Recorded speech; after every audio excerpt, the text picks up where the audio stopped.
Hey, well, welcome back to the Faculty in Residence podcast, where we're giving you tips for success here at San Jose State and beyond.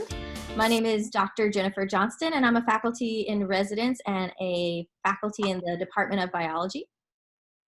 My name is Dr. Walter Adams. I am also a faculty in residence and a faculty member in the Department of Biology. And my name is Etienne Brown. I'm faculty in residence and a professor in the philosophy department. Awesome. And so what we're going to talk about today is how to interact well with your professors in your classes, and maybe even faculty in the departments that you're in. So even though we're in a time of pandemic and it feels probably like we're less connected, it's still a good idea to communicate with your faculty, your professors and your instructors, and to keep on top of the content during your coursework. And so the first way I would like to suggest doing that, and I just want to preface everything that I say, I'm saying from a standpoint of someone who would have wished someone would have told me these things as a first-generation student who had no idea how to navigate college. So if these things are obvious to you, fantastic. But if they're not, hopefully take some notes and try to do some of these things once or twice. But a lot of times students will email their faculty members or their professors and ask them questions like, can you help me with advising, or I didn't understand this question. And so writing an email is actually your first, especially in times like this, it's your first impression of yourself to that faculty member. And so you don't want to treat it like a text message or an instant message. So I can't tell you how many times I've opened an email and I've had, hey, right? Dr. Brown or Dr. Adams, have you had emails like that? Definitely. Definitely received emails that say, hey, Walter, hey, Dr. Walter, hey, you. There's a lot of, or just nothing, just starting. That's true. Just no hey at all. Just not even a salutation. I think that nothing is the worst, when it's just like there's no dear or hello, or it's just a question. Just dives into the question. Just a question, sometimes not signed. It's just you really kind of your professor is really going to think that you're not, taking this seriously if you're not taking the time to just write a normal email. Exactly. It takes 5 seconds to just say hi. So start off with a salutation, just a friendly salutation. It doesn't have to be dear, very super professional, but just a nice hi would work. But if you are going to use the faculty member's name, try to not use their first name unless they've given you that permission. So for example, I got an email just this week from someone that said, hey, Professor J. And I was like, nobody even calls me that. And I'm not quite sure why you decided to, because I don't know who you are. So if you're going to address them by some sort of title or some sort of name, you should probably address them by doctor and their last name. I think this is probably something that is dear to my heart as a woman.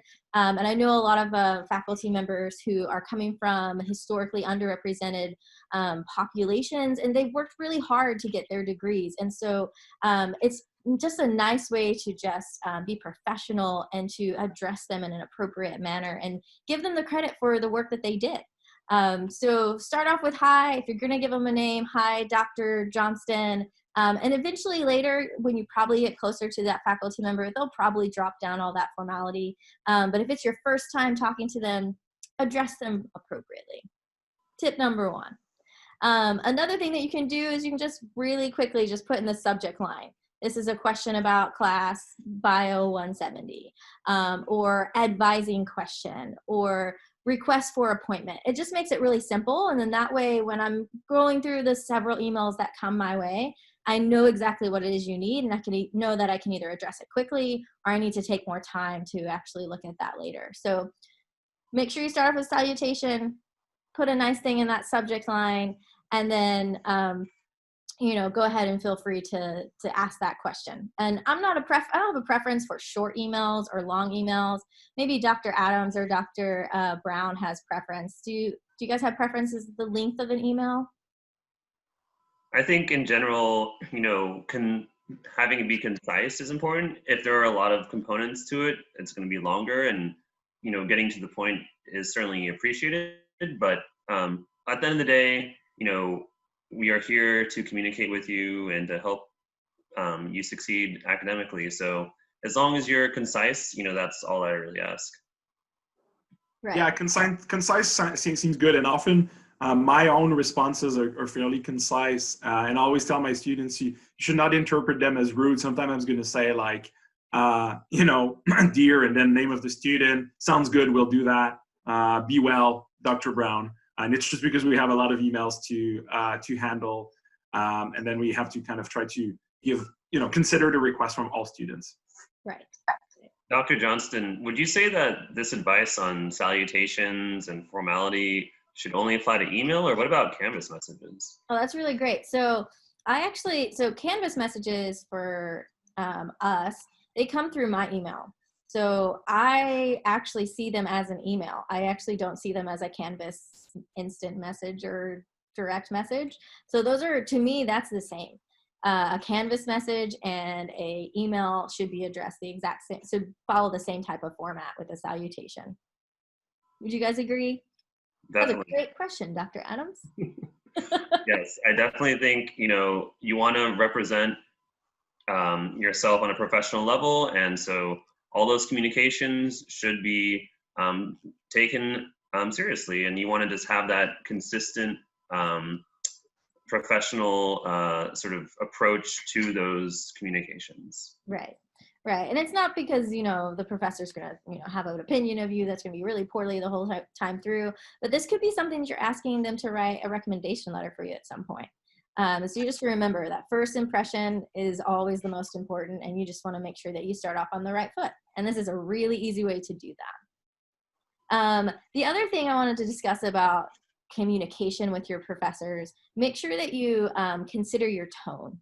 So a lot of times it's really difficult, especially in a time where there's no direct communication and we're not coming in contact with people. Tone is hard to interpret via email or even like a text message, right? You probably have all experienced that in some way, shape, or form. You said something or you typed it out and it didn't come off quite the way you meant it to. So always just give it a nice little quick run through one more time, just to make sure that you're not maybe coming off the wrong way. Because, the person you're sending it to might be stressed in the moment and they might just interpret it the wrong way, the way you wouldn't want it to. So just once again, you just want to make sure that you're professional and as appropriate as you possibly can be, and just always give a second check for a tone. I know for me, if I'm sending a message and I know it's important or it's to someone who maybe I don't know too well, I always ask someone else to read it first, just to make sure that I'm not saying something inappropriate or coming off, not the manner that I want to. So you can always just ask a friend, to read something real quickly, just give it a nice look through to make sure that you don't sound the way you're not trying to sound. So you represent yourself the way you want to. Do you guys do that as well, Dr. Adams or Dr. Brown?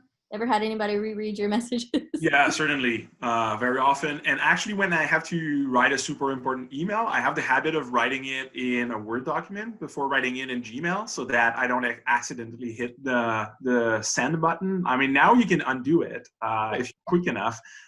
Quick enough. It didn't, that saved my life many times, but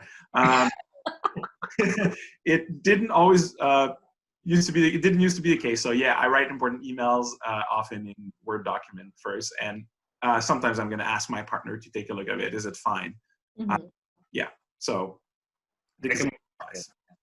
completely agree. I have to say that I am so paranoid with most emails that I there's some like arbitrary metric I have where it's like, okay, if it's to someone that is, this high up in my important meter or whatever, then I don't even enter their email address.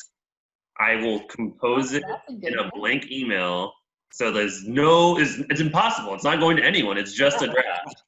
And then once it's done, I look it over and then I'll enter in their email address. And if it's to apply, then I'll just, again, blank email, then I'll copy it over and in, or if it's a long important email, then that's when you get out the Word doc, you get the formatting, and then you have to check because sometimes the formatting doesn't transfer how you want to your email client server. So yeah, this is great. Yeah. That's a really good practical tip. I'm going to steal that one, Dr. Adam. Please. So interacting with your professors, a lot of you are going to email your faculty or your professors, and you're going to want to make sure that you represent yourself well. But another really good tip that you can do to interact with your professors appropriately is, or get the most out of it, is to use their office hours. I know it's a little different now. We're not in person, and so it's not as easy to maybe drop by or walk past their office door. But we're still holding office hours. I do it. I set a link and send it to as an announcement on all my classes. I think everyone probably does it slightly differently, but use those. I can't tell you how many times I've just sat in front of the computer for like a solid hour and haven't had anyone show up. And I just feel like that's wasted time that you guys could have as students to really ask questions. And you don't have to feel bad if you're asking a bad question. You're not asking a bad question. No question is bad, right? So don't feel intimidated. Don't feel like I'm going to judge you if you ask a question, or your faculty members, other faculty members would. I have to sit there, so you should sit there and come with me. But use that time. And plus, if you're going to need a reference letter or a recommendation for something later down the road, if you haven't stopped by my office hour at least once, I won't know you well enough to write a recommendation letter. And I think Dr. Brown and Dr. Adams could agree with that. If I don't know you well, especially if it's a large classroom of like 100 students, I may not really know you other than what score you got. And so I wouldn't be able to write personally about your journey and really sell you as a great candidate for that graduate school or that job that you're applying for. But if you come into my office hours and just tell me why you like my class or why you took it and what your plans are, then it would be easier for us to write your recommendation letter. So use office hours. They're important. You're paying for them. So why not drop by, right? Completely agree. Yeah, I think it's so important to take these opportunities to connect more with your professor and other students. Other students also go to office hours. So, there are many ways to have virtual community, and office hours is a great example where, unfortunately, it's not always utilized as much as it could be. So try to make that happen. And if the office hours don't align with your schedule, professors are happy to set up times for individual appointments where you can connect with them there. Right. Yeah, I really agree with that. And I think also, especially when it comes to letters of recommendation, sometimes as some professors tell you no, or tell you I'm not sure whether I can write you a strong letter, it's not necessarily because they don't think you're a good student, right? The thing about recommendation letters is that we can't just write you're good, like the person is good, you should hire them. You have to say something distinctive about the person. So if you haven't cultivated this relationship, it's possible that your professors just don't know really what to say beyond you got an A, right? So if you go to the office hours, you talk about your interests, you talk about your major, you come in with the outline of a paper, then probably your professor is going to remember that paper more, and then he can talk about that in the recommendations later. Oh, she or he wrote a very good paper about that, and I remember discussing that. So it's really about just creating those occasions for contact so that your professors get a chance, an occasion to know you, and then they're in a better position to kind of write a convincing letter about why you should get that internship, or why you should get that job, or why you should get into that graduate program, right? The more the professors know about your work and your interests, the better it is, for instance, to comment about whether a specific graduate program might be a good fit for you because of those interests. So things like that. So it's not just about getting good grades and showing that you're good. It's about giving us some insight about who you are and what you care about, so that we can reflect that when we try to help you to achieve your goals. Right. Yeah. So, I mean, I'll admit, as a first gen, I don't remember going to office hours. But I definitely now recognize how important those are. And if you're giving a presentation in class, you should always go to an office hour and run that presentation by your professor. If you're writing a long-term paper, you should always drop in. For even if you're not even looking for a recommendation letter, right? These are ways to boost your score and get the best score, because you'll now have some comments and feedback from your professor.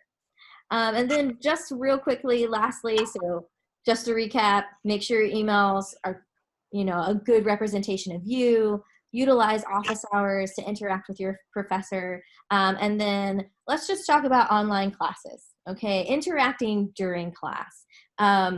So I teach a 9 o'clock class right now. I understand that everyone is rolling out of bed and don't want to show their face on the webcam and don't want to use their microphones. I understand there's a little bit of intimidation to that. So I'm not thinking poorly about any of my students, but if you were to put on your webcam, then I could understand, like, if I say something and it's confusing, I can see it on your face.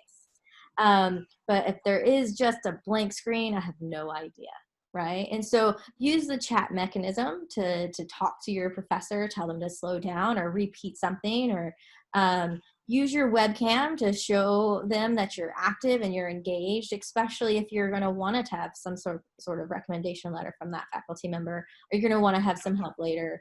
Use these things. None of us are judging anybody by the surroundings behind us, okay? We're all here to try to get through this together and build community during this time when we all feel so disconnected. So those are just a few tips from your faculty and residents on how you should and could interact with your professors more. We're looking forward to seeing you on our next podcast, but anything else you want to add, Dr. Adams or Dr. Brown? Well, I think the last tip you gave is really important. I would say, try to remain professional during the kind of Zoom meetings. If you can't, for some reason or another, turn on your video, maybe because you don't have enough privacy or something like that, that's really fine. So I'm not going to get offended by that, but sometimes some students are going to say things on the chat that are like borderline inappropriate for a classroom environment. Some students are going to be in their bed while I'm lecturing. I mean, if that happens and I see it, it's okay. I'm going to roll with it. I'm still going to give my lecture, but part of me is going to wonder, why are you doing that? That doesn't serve you well necessarily. So try to act on Zoom. I know it's hard, like you would act in the classroom, right? So I think that's the kind of good principle. One of my students already once asked me if I watched The Tiger King at the beginning of my lecture. That's funny. We can open like that. I can answer your question. But at one point, I'm going to start lecturing, and then we have to stop talking about The Tiger King. This is still a university class. I completely agree. I think don't be afraid to bring some of your personality out and have those more casual interactions. That is part of building community. It's not just about that specific topic. Like, obviously I could talk about white blood cells for hours, but if you want to, have a quick chat about Game of Thrones as class is gearing up, or, I make a Game of Thrones reference that is an analogy to help you understand, some interaction, like, great. Like, I want those kind of interactions. And I think Zoom and the chat can bring down the barrier of sort of like, oh my gosh, this is so intimidating that you might feel in a classroom. So it is actually a nice upside. Just make sure that, again, you don't go too far to the extreme and only talk about Game of Thrones or only talk about Tiger King. You want to be taken seriously for your academics as well. That's right. Awesome. Well, that ends today's podcast. We'll see you guys next time. Take care. Bye. Everyone.